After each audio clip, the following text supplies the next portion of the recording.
Entonces, para empezar, bueno, vamos a presentarnos para la gente que no nos conozca. Yo soy Roberto Ruiz, director de ventas para Latinoamérica de VSN. VSN es una empresa de tecnología. Nosotros desarrollamos software y ofrecemos soluciones de tecnología para broadcast, básicamente. Estamos basados en Barcelona, tenemos un centro de desarrollo en Alicante, pero también oficinas una oficina en Miami, tenemos una oficina en Montevideo, también en Dubái, Hong Kong, y bueno, distribuimos nuestros productos por todo el mundo y tenemos clientes a lo largo del planeta. Básicamente empezamos hace 25 años en el sector con un sistema de automatización de MCR, que era lo que controlando las matrices de forma automatizada, y ya en 1996 comenzamos con el concepto de tapeless, también desarrollando un sistema de automatización ya totalmente basado en archivo. En el 2002 comenzamos la expansión internacional, asistiendo a las ferias relevantes del sector como IBC y NAB, y ya en 2004 materializamos esta expansión con proyectos en Latinoamérica y desde entonces pues, nos hemos expandido hacia Emiratos, hacia Asia, por África. El año 2012 abrimos una nueva oficina en Hong Kong y en Moscú, y ahora pues como premio, digamos, a la carrera, ahora, el año anterior a llegar a los 25, nos premiaron con el premio a la mejor empresa tecnológica, la Academia de Televisión de España, era el segundo premio de este tipo que se daba por la contribución a la televisión en el país. Bueno, hoy en día el vídeo y la gestión de media no solo toca a lo que es el sector tradicional, que eran los canales de televisión, sino que todas las empresas, todas las universidades, proveedores de contenido, agencias de gobierno, todo el mundo está gestionando una cantidad importante de vídeo, y ya digamos que nuestro mercado se está difundiendo, se diluye en diferentes tipos de clientes, pero bueno, sigue siendo el núcleo, pues los canales de televisión. ¿Cómo servimos a todos estos clientes? Pues con una solución básicamente extremo a extremo para gestión sin cintas de un canal de televisión. Eso incluye noticias, gestión de contenidos y automatización. Eso también nos ha permitido tener conocimiento de todas las partes de un canal, de tal forma que la solución de archivo y gestión de contenido se hace pensando en servir a cada una de las partes del canal, y no solo nos concentramos en la parte de contenidos, de tal manera que pues, va a haber herramientas que ayuden a los departamentos de noticias, herramientas que ayuden a los departamentos de continuidad de forma, digamos, integral, aunque entraremos más en detalle más adelante. Nosotros, para introducirlo, como vemos en el lado izquierdo, la parte de ingesta, gestión de la ingesta, en la parte central, en torno a lo que gira a todos, la parte de gestión de contenidos, y pasamos también en rojo a noticias y producción de programas en directo, y en verde gestión de MCR y tráfico. Así también, si ven en un color más claro, hay unos elementos ya de la solución en nube, es decir, tenemos también elementos que permiten aprovechar pues, estructuras distribuidas y aprovechar la nube, la infraestructura como servicio, tener parte en local, parte en nube, pero ya verán a lo largo de hoy cómo se puede estructurar esto y qué podemos sacar de cada una de estas. A lo largo de todo este tiempo pues hemos desarrollado muchas integraciones y muchos acuerdos con diferentes empresas, de tal manera que con la mayoría de los fabricantes tenemos capacidad de interacción y tenemos proyectos realizados en los que ya se ha probado que el sistema funciona correctamente. Una cosa muy importante también es que ofrecemos un soporte integral. Primero, bueno, en el caso de Venezuela tenemos el apoyo y y el conocimiento del CASA para soporte de primer nivel, pero tenemos ofertas de, digamos, 12/7, 24/7, tenemos soporte proactivo, es decir, auditorías en las que analizamos el estado del sistema, bajo demanda, por supuesto, en caso de quererlo, y alertas automáticas, bueno, una serie de cuestiones, y tenemos ingenieros en América Latina, es decir, en caso de tener que acercarse por un evento, digamos, extraordinario urgente, tenemos gente cerca y disponible. Entonces vamos a entrar en materia. El archivo audiovisual es donde se concentra, pues, un valor muy importante de una empresa audiovisual. En el caso de que esa empresa sea una empresa privada, pues es una fuente de ingresos, y en un organismo público es también, digamos, la responsabilidad de conservar el valor histórico, ¿no?, de los medios audiovisuales para transmitir y mantener, pues, el patrimonio y la identidad del pueblo. El contenido audiovisual, por tanto, tiene hoy en día una importancia creciente para comunicar valores, conocimientos y al final representar la identidad de un pueblo.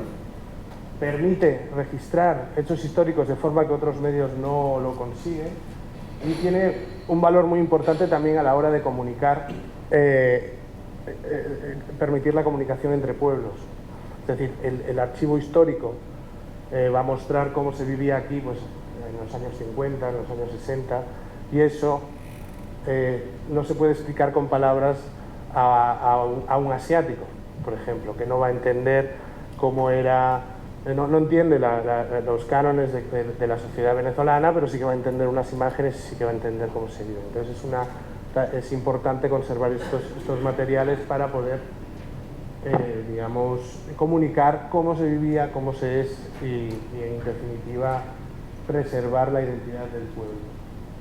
Luego, por supuesto, tiene un valor comercial, tiene valor económico, se puede explotar con ánimo de lucro o servir también para financiar el propio archivo, porque el archivo es costoso y además cuanto más se autofinancie, más va a poder, digamos, contener y procesar bien los contenidos, como veremos, que no es algo simple. Una cosa clave, por supuesto, es que este contenido debe ser accesible, ya que uno puede tener mucho contenido guardado, pero como no sea accesible no vale de nada. Y herramientas que permitan esa accesibilidad pueden ayudar a rentabilizar ese archivo.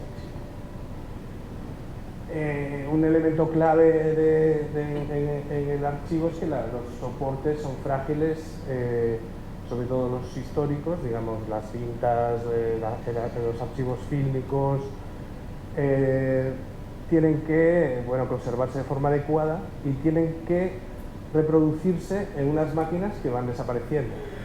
Entonces la gestión del archivo es mucho más urgente de lo que parece, porque bueno, nosotros vamos viajando de país en país viendo archivos y todo el mundo está en la misma situación. Todo el mundo tiene un archivo UMATIC enorme, todo el mundo tiene un archivo bueno, ahora mismo los VTRs de Sony se están descontinuando, se han dejado de producir. En 8 años van a dejar de soportarnos y dar piezas de repuesto.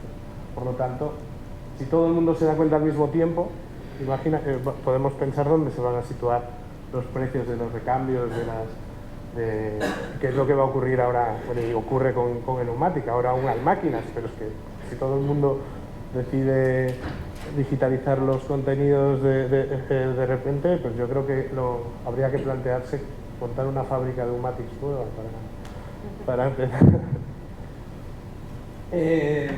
Afortunadamente, bueno, con la digitalización de los archivos estos problemas van a desaparecer en parte, porque la transferencia y la digitalización, digamos, la digitalización se hace en tiempo real, siendo optimistas, si no hay restauración, y sin embargo, bueno, las futuras transiciones de soporte ya no van a tener esa necesidad.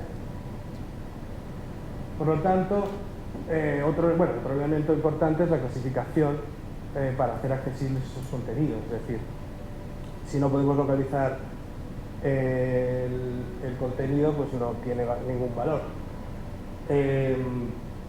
Por lo tanto, es fundamental catalogar correctamente el contenido. Podemos obsesionarnos en digitalizar, pero si no hay información asociada al mismo, no va a valer. Va a ser un archivo en una carpeta que nos está costando tiempo, dinero y poco más. No va a aportarnos nada. Por lo tanto, uno de los elementos que más demandan de la organización realmente es el catalogado correcto. Y que ya veremos pues, estrategias para poder enfocar esto. Por lo tanto, bueno, el contenido tiene valor comercial y no comercial. Debemos tener una buena estrategia para su conservación y debemos conseguir que sea accesible mediante tanto catalogación como con una tecnología que nos permita, digamos, reaprovechar, utilizar, acceder y hacer disponible o distribuir y comercializar ese contenido. Llegado a este punto, bueno, tenemos cientos de miles de horas de contenido, decenas de miles en algunos casos, pero la cuestión es que tenemos que seleccionar el contenido porque bueno, básicamente tenemos recursos limitados. El almacenamiento es limitado. El espacio acondicionado para las cintas puede ser limitado. Si no se acondicionan las cintas, la vida útil de ellas se pierde y se van a dañar. La capacidad de digitalización, es decir, tenemos que digitalizar cientos de miles de horas. Eso es una hora de digitalización, es una hora de un canal de videoservidor de ingesta. Hacemos cuentas, eso lleva años, a no ser que se asignen los suficientes recursos o se externalice, que también es una opción. Y luego lo que sí que también limitamos es la capacidad de catalogación. Entonces llega un momento que vamos a tener que tomar una decisión de qué contenidos queremos conservar o qué contenidos queremos priorizar en el esfuerzo de conservación del histórico. El contenido existente, pues la fragilidad digamos, hablando de cintas, no del archivo ya digitalizado, debemos conservarla en condiciones ambientales correctas hasta que se haya digitalizado. La prioridad, muchas veces hay un error que es no, digamos, ponerse a analizar cómo voy a plantear el archivo. El planteamiento de un archivo histórico es un proceso que lleva su tiempo y mientras tanto se dejan las cintas mal colocadas en un almacén perdiéndose, y cuando ya se decide cómo se va a hacer el archivo ya las cintas no valen, o tienen problemas mecánicos o tienen ya degradaciones, efecto vinagre en fílmico, etc. Por lo tanto, bueno, lo prioritario sería asegurarse que lo que se tiene se está conservando bien, que está bien en la posición, que no está que tiene condiciones correctas de temperatura y humedad, y luego empezamos a pensar en cómo vamos a gestionar todo este proceso de digitalización. En el contenido nuevo, pues cada día se produce más contenido, por lo tanto, bueno, tenemos por un lado una entrada de todo el histórico al archivo digital, pero tenemos una generación diaria de contenido y normalmente por la facilidad y porque ahora ya no tengo el limitante de tener que grabar una cinta, pues se generan muchos brutos, se generan muchos contenidos acabados o contenidos intermedios, y que conservamos de todo esto. Y bueno, y cada día se genera más, ¿no? Entonces a la hora de mencionar un archivo pues tenemos que pensar en que no solo lo que estamos generando hoy, sino lo que estaremos generando, ¿no?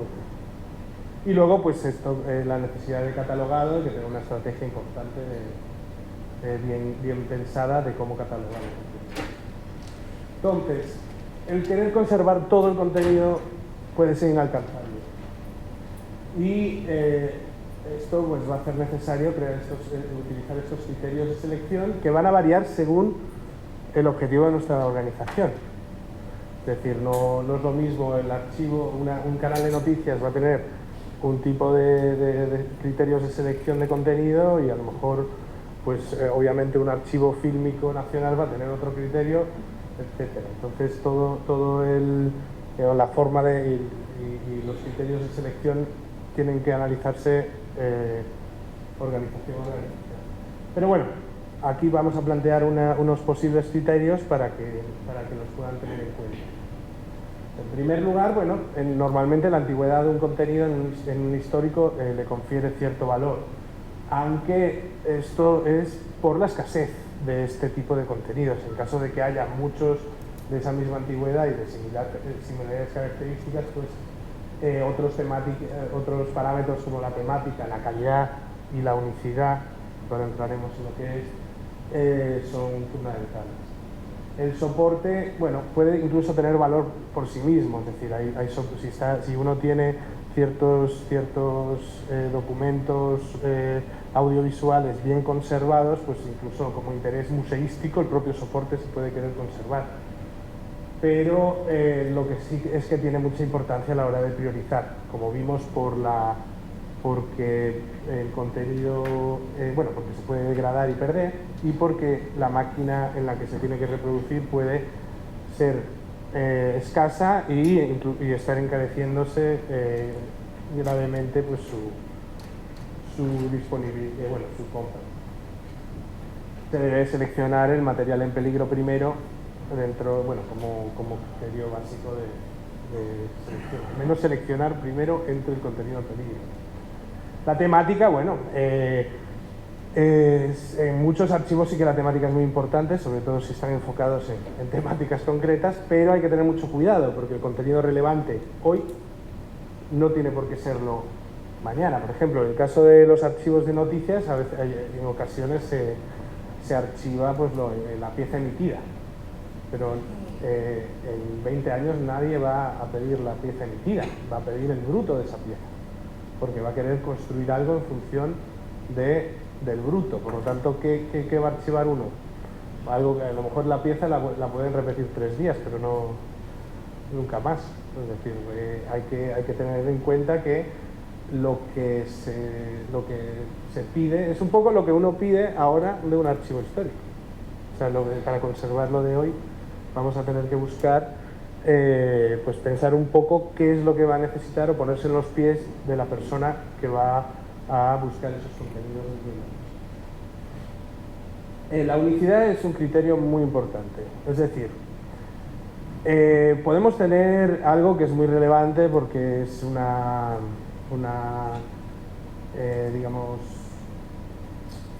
evento, pues unos Juegos Olímpicos, ¿no? Por ejemplo. Pero eso ha sido grabado por 20 televisores. Entonces, en el futuro siempre se podría de alguna manera llegar a ese contenido, ¿no? Por supuesto, puede ser interesante para mí conservarlo en mi archivo para reutilización propia, pero en caso de perderlo lo podría volver a recuperar. En caso de tener un contenido que yo solo he grabado, eso va a tener valor para mí, para mi archivo y para todos los demás canales o archivos fílmicos o audiovisuales que quieran acceder para una producción futura con documental. Por lo tanto, la unicidad si un contenido solo lo tengo yo, puedo suponer que en un futuro va a tener más valor. La existencia de información también es importante, es decir, puedo tener contenidos de los años 50 en los que no tengo sonido, no tengo forma de identificar los personajes y los eventos que están ocurriendo, y eso hace que nadie vaya a poder buscarlo. Entonces puedo poner cinta de 1950, pero nadie va a venir a pedir una cinta de 1950, va a pedir algo que ha ocurrido ahí, identificar un personaje por alguna razón, y si no tengo esa información, ese contenido no va a valer. Hay muchos casos en los que nos encontramos, pues por ejemplo, en procesos de digitalización, que es necesario buscar gente, ancianos, que conozcan, ¿no?, qué pasaba en los 50, que conozcan a los personajes de esa época, ¿no? Es decir, eso también es un bien escaso, porque si se espera mucho, ya no hay nadie que sepa lo que ocurría, quién es esa gente que aparece en esas imágenes, y bueno, es la única fuente de información que va a permitir poder recuperar esos activos, digamos. Es interesante contemplar la posibilidad de incluir, al menos en parte, sets de metadatos estándar que se desarrollan, pues, por ejemplo, por el ASMPT, que es la Sociedad de Cine y de Ingenieros de Cine y Televisión, o la Agencia Europea de Broadcasters, y bueno, otros clásicos como Dublin Core y Fiat, que son pues una forma también de poder fácilmente intercambiar contenidos con agentes externos. Nosotros estuvimos la semana pasada en Cuba, que también tiene un problema serio con su archivo histórico, y nos acompañaba la directora de archivos de MBS, que lleva, bueno, entre otros canales, Al Arabia, que es un canal de noticias importante en Emiratos Árabes, pues, bueno, para toda la región árabe, y ellos tienen un archivo de contenidos básicamente árabes, y lo archivan en inglés, porque de esa manera le da facilidad para vender ese contenido, y venden un minuto. ¿Cuánto era el minuto? ¿Como 2.500 dólares? ¿4.500 dólares? No, el minuto. Sí, eran 45 el segundo. Sí, bueno, pero hay unos ingresos importantes de vender unos cortes muy pequeños. Por lo tanto, ellos ya habían planteado el archivo de forma que esté estandarizado, y además lo catalogaban en un idioma que pudiese facilitar más la venta, que afortunadamente en español lo hablamos mucho, así que yo creo que lo podremos, bueno, hay ventajas para poder explotar, pues, a nivel latinoamericano y bueno, con España, pues los contenidos que aquí se producen.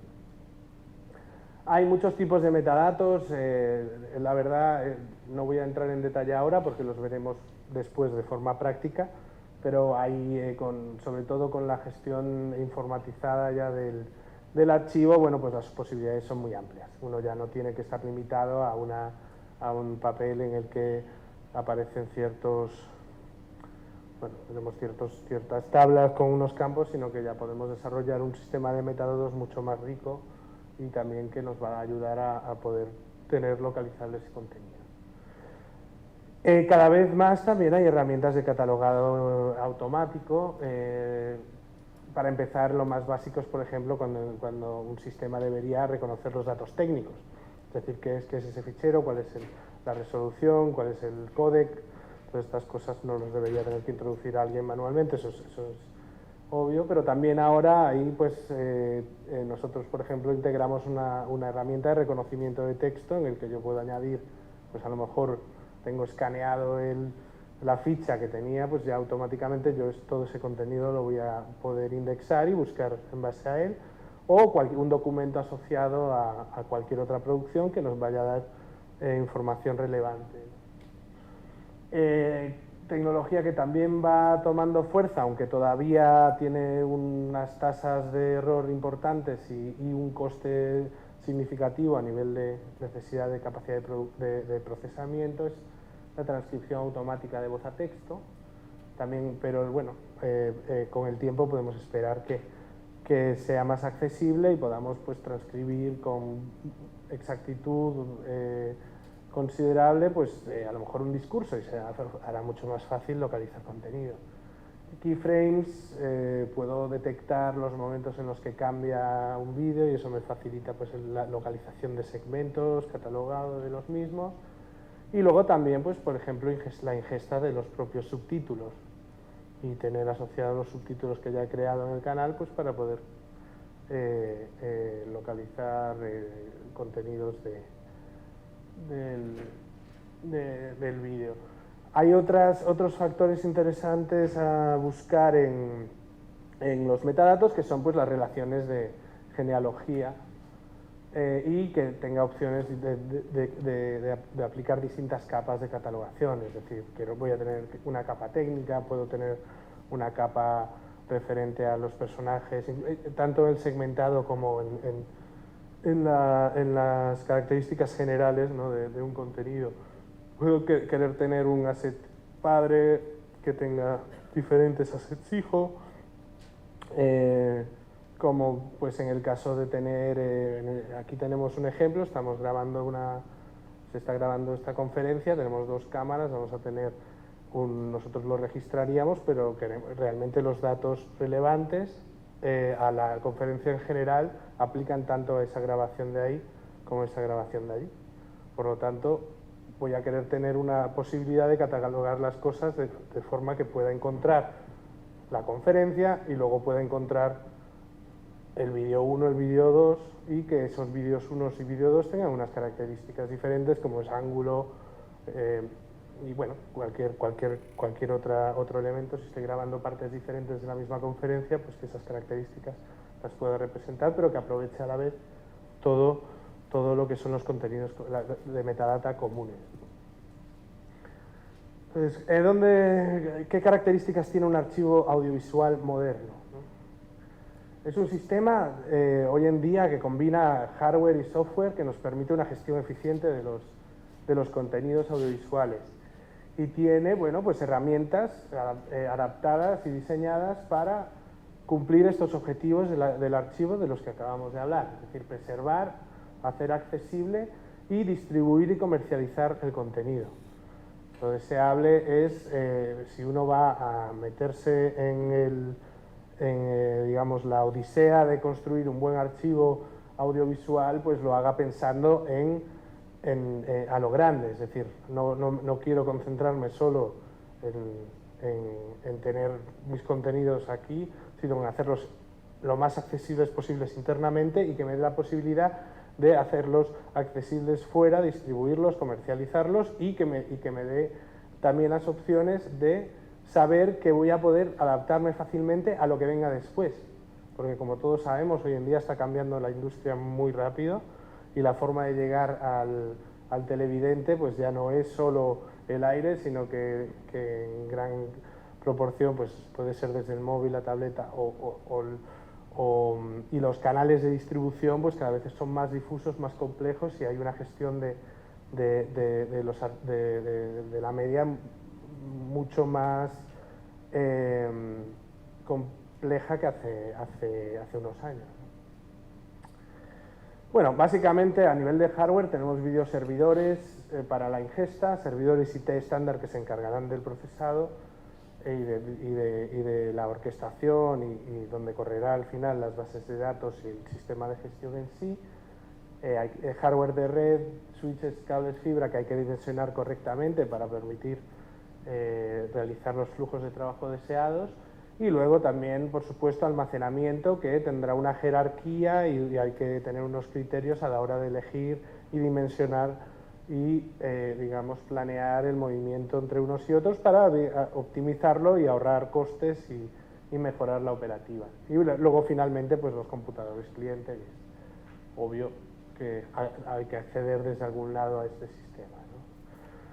Entonces, los videoservidores para digitalización y sistemas de ingesta en general, pues vamos a convertir una o varias señales en un fichero de vídeo en un formato determinado, un codec, un wrapper.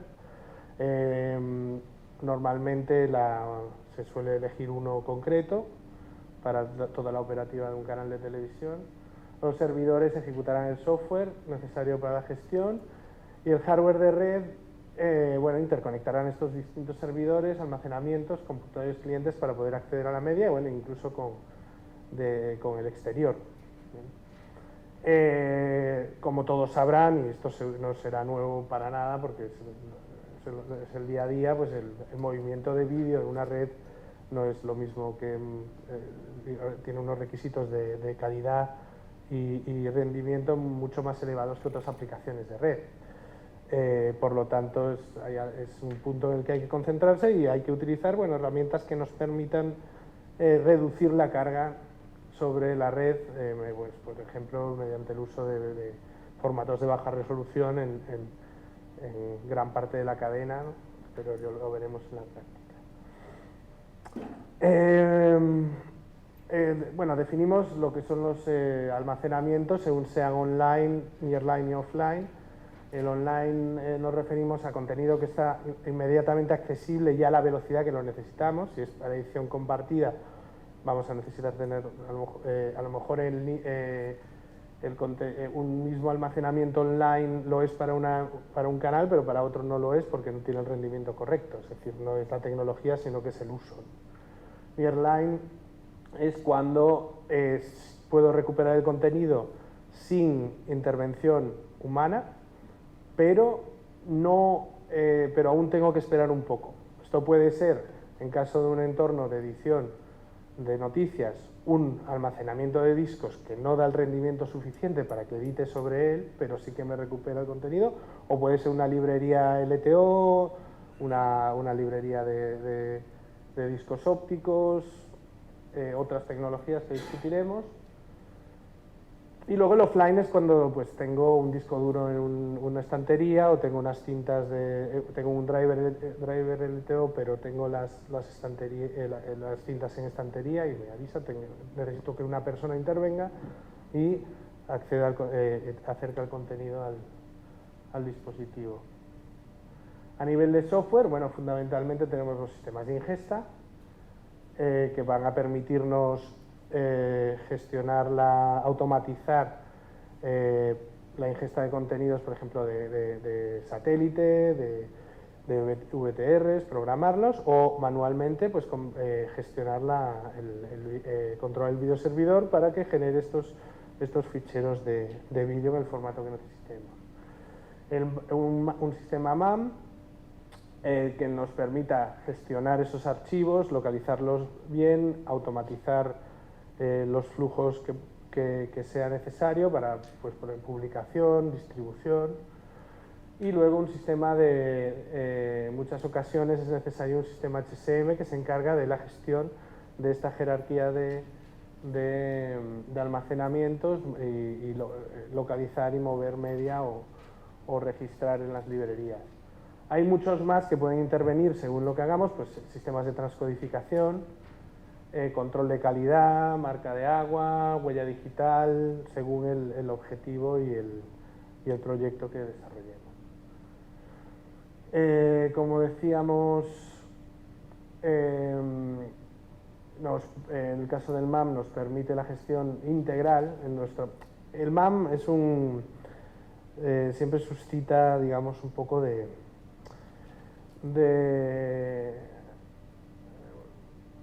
debate, ¿no? Porque cada uno tiene una definición diferente del MAM. Hay quien piensa que un MAM es un sistema que cataloga los contenidos y permite buscarlos y ya se acabó. Y hay otra gente como nosotros que consideramos que un MAM tiene que permitir pues, gestionar integralmente la media. MAM es un gestor de activos de media, no es un catálogo de media. Entonces, gestionar no es localizar, gestionar es mover, transformar, realizar todo lo que es los flujos de trabajo que involucran media en una organización.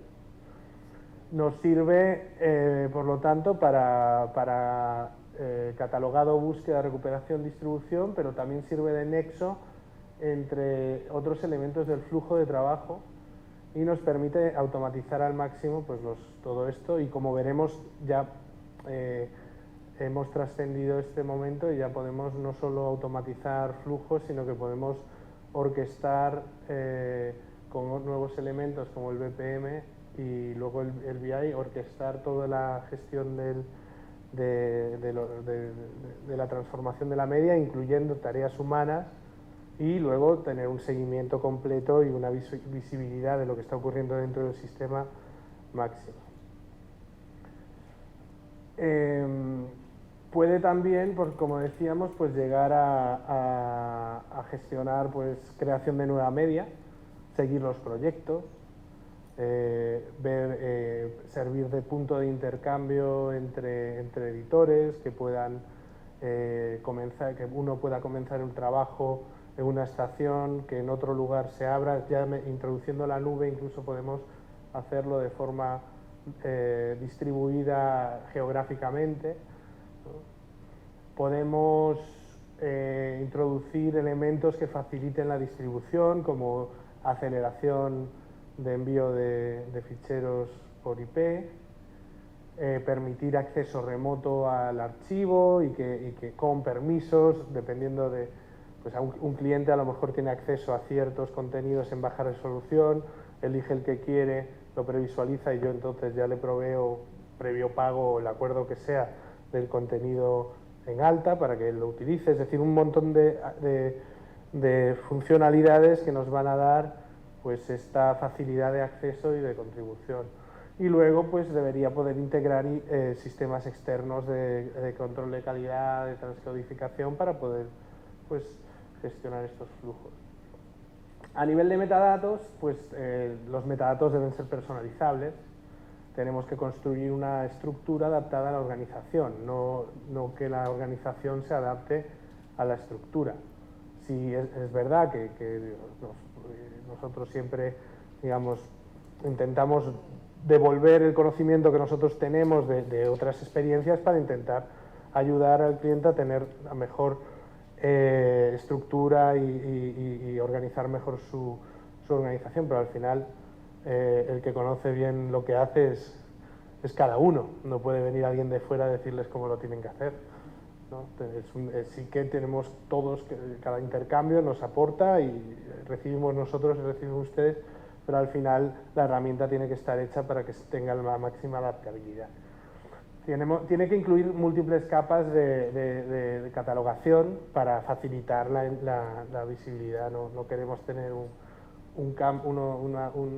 una sola capa eterna de metadatos, tiene que ser visible, fácil de leer por un humano, ¿no? Y tiene que aceptar distintos tipos de campos como texto libre, etiquetas, enumeraciones y también pues, para esta parte más formal de catalogado, permitir la integración de un tesauro que nos permite pues, que una o pocas personas de la organización controlen los términos y la cadena de valor de términos. Es decir, un ejemplo, pues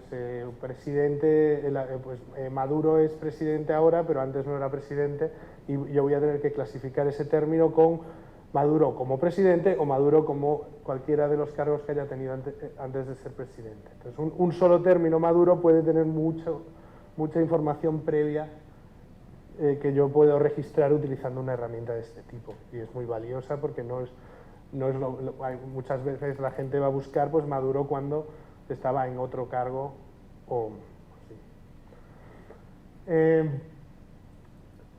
Debemos poder catalogar por segmentos, es decir, ya se hacía y ya se hace.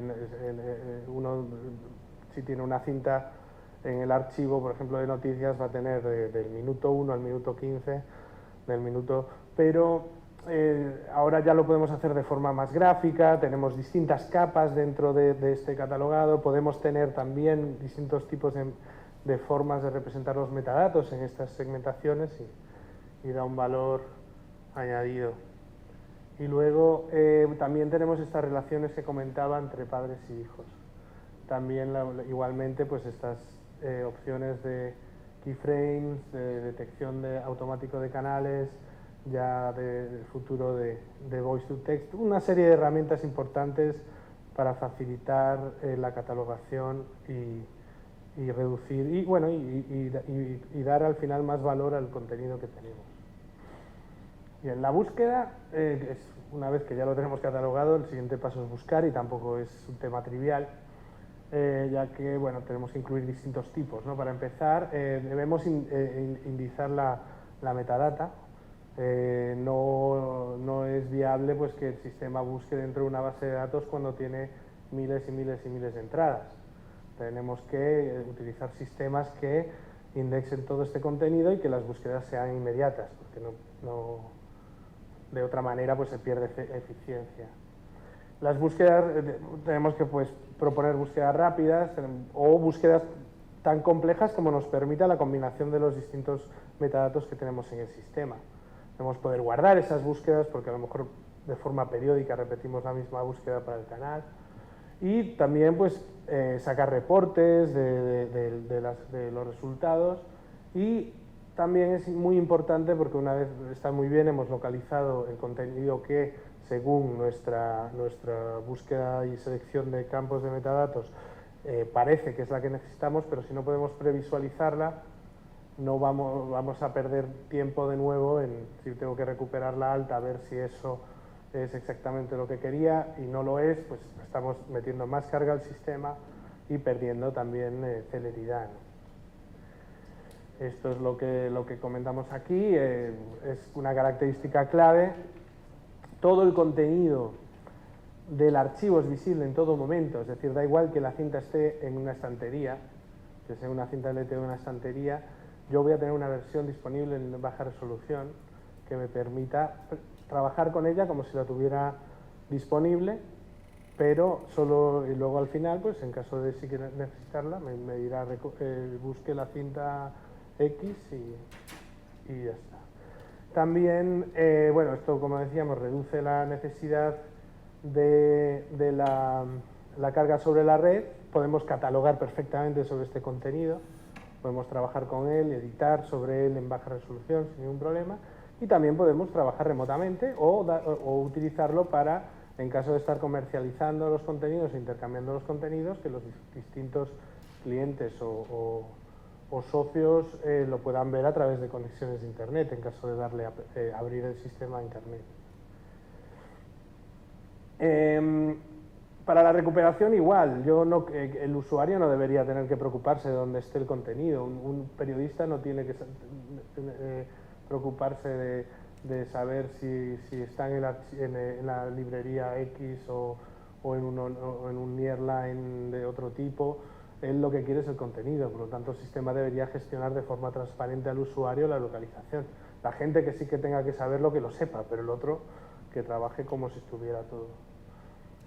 Y bueno, pues eso también, obviamente si algo está en una librería hay que recuperarlo, pero hay herramientas que facilitan y aceleran este proceso, como son las que permiten la recuperación parcial y realizar una edición, si es para noticias, una edición, si necesito un corte de 3 segundos o 10 segundos, no voy a necesitar descargar un vídeo de 1 hora y ralentizar, ocupar el drive, cargar el sistema.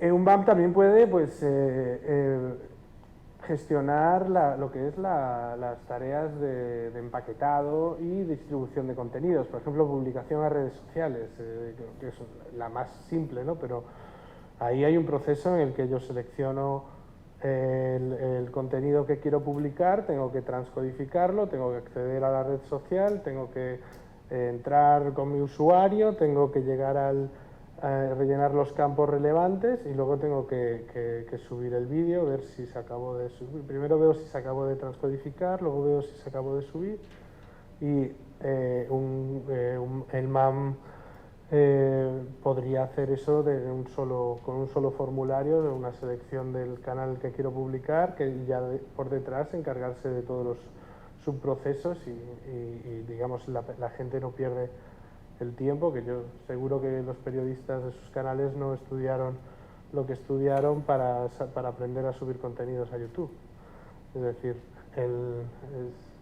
cuantos más tareas digamos, de distribución y de movimiento de media manuales se van introduciendo, desmoraliza también a la gente de operativa, porque son procesos bastante aburridos y repetitivos y no hay motivo para que haya una persona dedicada a eso.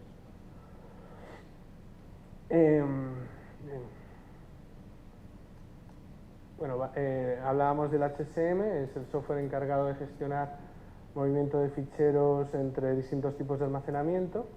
En muchas ocasiones se utiliza para gestionar lo que es la librería, ya que tiene unas particularidades que hacen necesario un sistema autónomo, bueno, dedicado, porque para optimizar al máximo el uso de esta librería Nearline.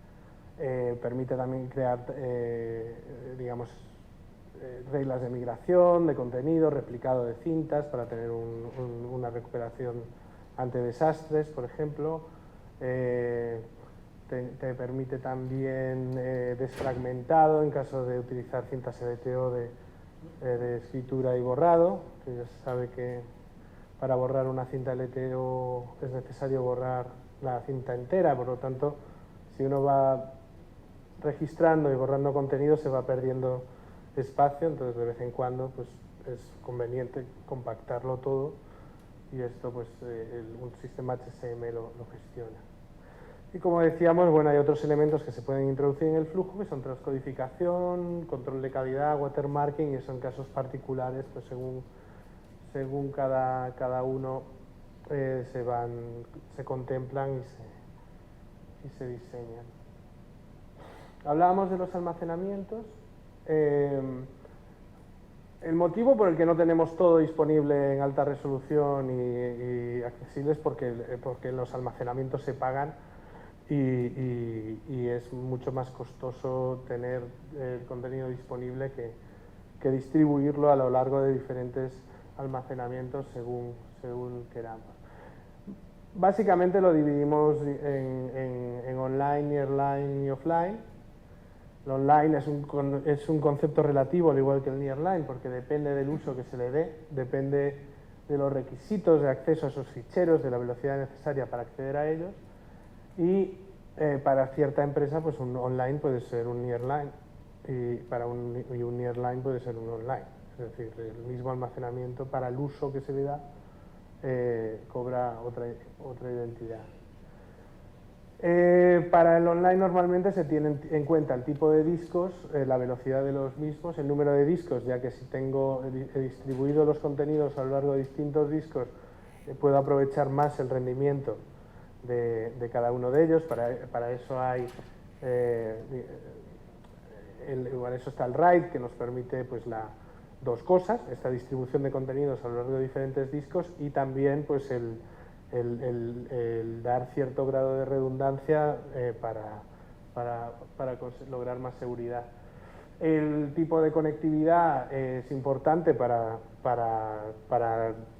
hacer este contenido online o nearline, ya que podemos tener un almacenamiento muy rápido, pero si el ancho de banda de la red no llega, pues no vamos a poder acceder al contenido con la velocidad necesaria.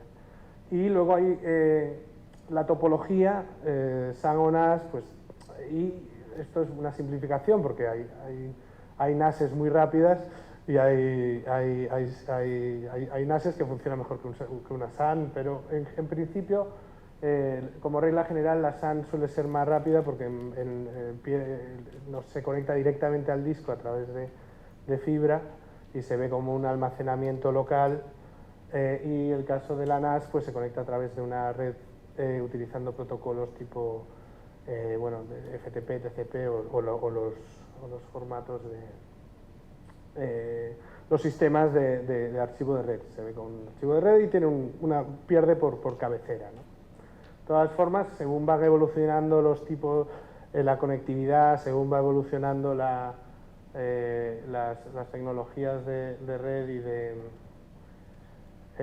pues veremos que al final no es una regla de oro. Es decir, probablemente si tenemos en cuenta que la conectividad por Ethernet, las generaciones aumentan en un factor de 10 y la conectividad por fibra aumenta por un factor de 2, es muy posible que una NAS conectada por 100G sea más rápida que una SAN conectada por fibra 16. Entonces, digamos, esto va evolucionando, pero bueno, es algo que hay que tener en cuenta y estudiar. En el caso de Nearline, pues el contenido no está disponible de forma inmediata, pero el sistema automáticamente puede acceder a esos contenidos y tiene pues un coste por terabyte normalmente más barato que el online. Bueno, hay distintos tipos. Podemos utilizar un array de discos que simplemente sea más lento que el que existe, el que tenemos para online. O podemos, por ejemplo, utilizar el LTO. El LTO es una solución basada en cintas magnéticas que se usa desde aproximadamente el año 2000 y fue un esfuerzo de crear un estándar. La ventaja que tiene pues, es que hay distintos fabricantes, distintas librerías, distintos proveedores de cintas LTO y bueno, de hecho se desarrolló como para contrastar con sistemas propietarios que había hasta ese momento. Las cintas se ordenan por generaciones que tienen pues, capacidad de lectura y velocidad creciente. Vemos aquí bueno, que ha habido bastantes, ahora mismo estamos en las 6 y cada aproximadamente año y medio o 2 hay una generación nueva y esto bueno, tiene unas implicaciones que vemos ahora que son que un drive puede leer cartuchos de su generación y 2 generaciones anteriores, escribir en la generación inmediatamente anterior, pero no puede hacer nada con un cartucho anterior a 2 generaciones. Entonces, aquí sí que hay que tener una política de migración y realizar pues, una inversión en lo que es la media física y los drives que hay que ir cambiando pues, cada cierto tiempo. La duración de la cinta es entre 15 y 30 años, pero la necesidad de cambio pues, normalmente puede hacer que se tenga que realizar un cambio anterior. Aunque bueno, el crecimiento de la capacidad es considerable, por lo tanto, digamos que la migración será para compactar más el archivo también y servirá para reducir el espacio necesario para ir conteniendo más material. La LTO, bueno, es una cinta que tiene desgaste y si se accede mucho a ellas es necesario también reemplazarlas, pero el sistema se encarga de avisar y es importante bueno, también tener cierta política de replicado. Hay diferentes configuraciones, pueden ser drives, librerías pequeñas, o grandes librerías, ahí hay un universo entero de posibilidades. Hay otro sistema que es nuevo, que es LODA, que se fue presentado por Sony en abril de 2012 como una alternativa al LTO. Tiene cartuchos basados en tecnología óptica Blu-ray con 12 discos por cartuchos. Dicen que no requiere migración, que no hay el problema generacional, y están ahora trabajando en una nueva tecnología junto con Panasonic que se llama Archival Disc, que se emplearía en futuras generaciones de ODA. Bueno, tiene ciertas... cada una de las tecnologías tiene ventajas e inconvenientes, como siempre. En el caso de esta, la problemática más importante es que es un formato propietario que depende de un solo fabricante y que en caso de no tener éxito comercial podría discontinuarla sin ningún tipo de garantía, ¿no? Entonces, por lo demás, tienen ahora mismo un coste superior por tera, pero tienen supuestamente mejor resistencia a condiciones climáticas adversas, resistencia al calor y bueno, tienen un plan también de crecimiento de capacidad. Ahora mismo están en 1,5 teras la máxima, pero bueno, esperan continuar. Como vemos aquí, pues la duración de la media puede ser hasta 50 años y compatible entre generaciones, pero con mayor coste por tera y siendo tecnología propietaria.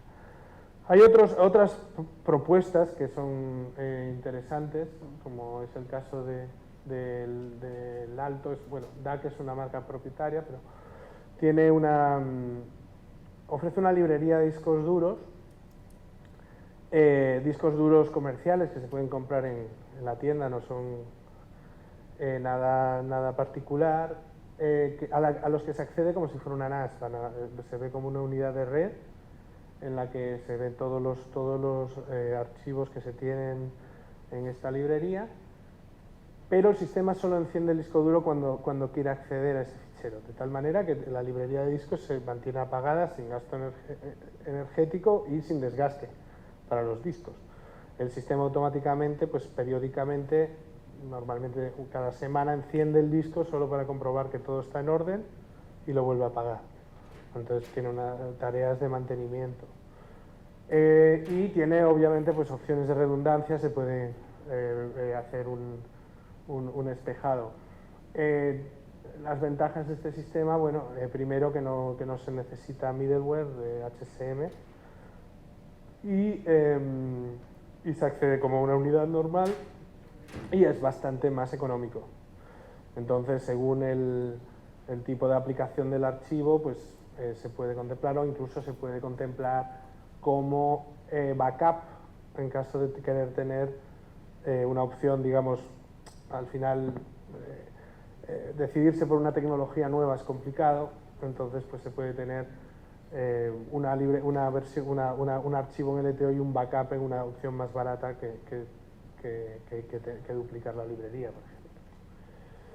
Y luego ya, pues hoy en día tenemos también la nube. La nube es una opción creciente para tanto gestión en la parte de gestión, tanto como para guardar el contenido. Por ejemplo, hoy en día existe la opción del Amazon Glacier, que ofrece un coste muy bajo por tera, pero que es muy costoso para recuperación de contenidos. Por lo tanto, es una solución posible para archivo profundo definitivo.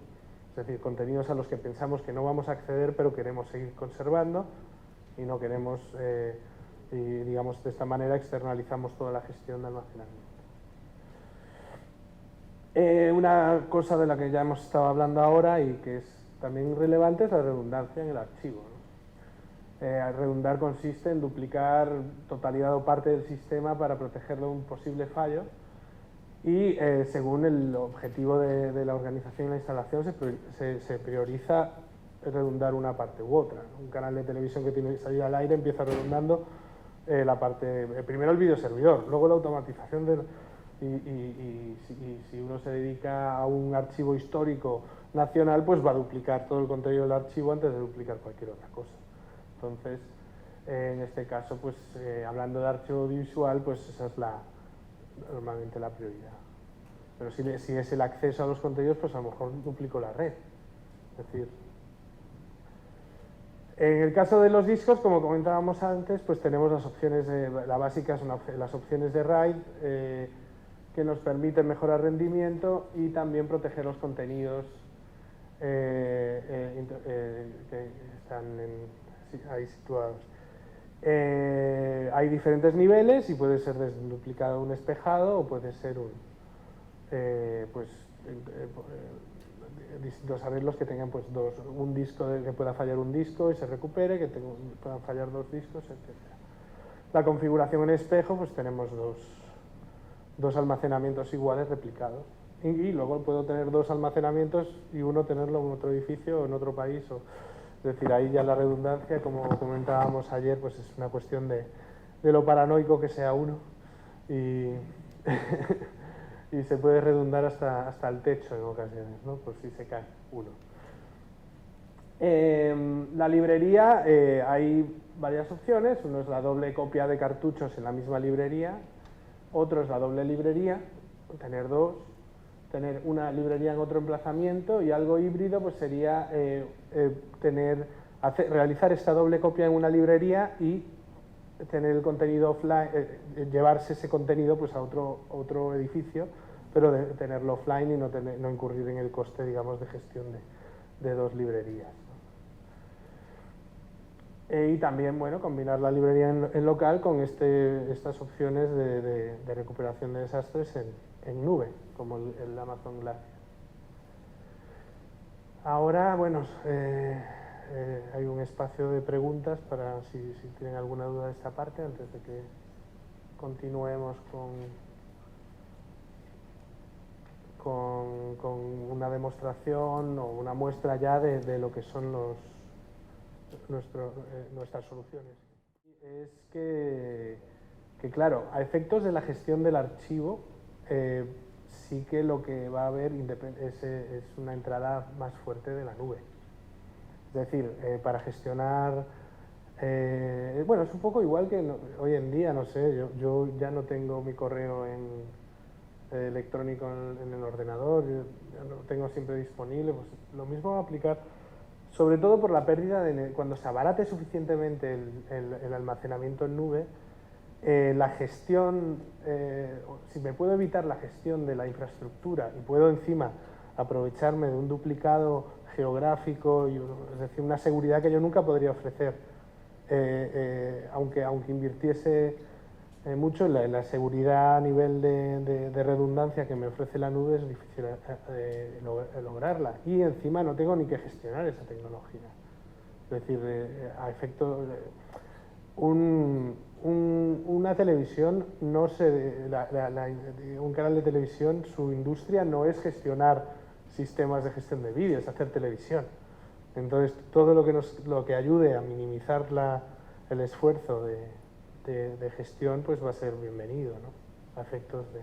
Entonces la nube es lo que más va a entrar. Lo que pasa es que todavía pues hay usos para los que vale, que veremos después, y hay otros que depende del coste. Hay empresas que están trabajando con contenido, archivo en nube, y sobre todo, pues por ejemplo, para producciones temporales tienen la alta en la nube durante 3 meses cuando se está produciendo, porque utilizan un experto que está trabajando sobre la edición en un lado del mundo, otro en otro, y les conviene. Pues, es decir, pero normalmente ver un archivo